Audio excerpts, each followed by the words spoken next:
The main function of the fuel injector is to provide the appropriate amount of fuel at the correct minute in a suitable condition of the ignition process. It is located in the heart of the diesel engine.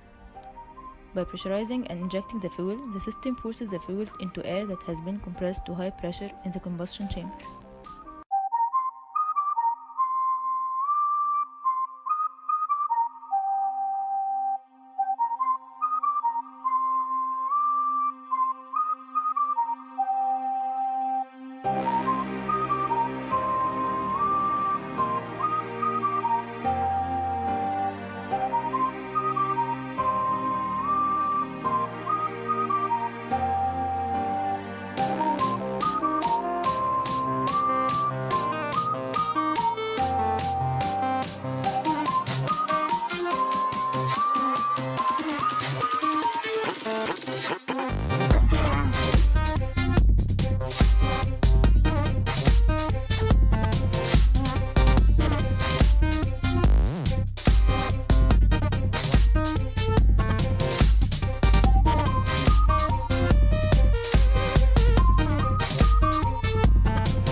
When the fluid enters the fuel injector, it passes through the tubes until pressure is caused under the seat.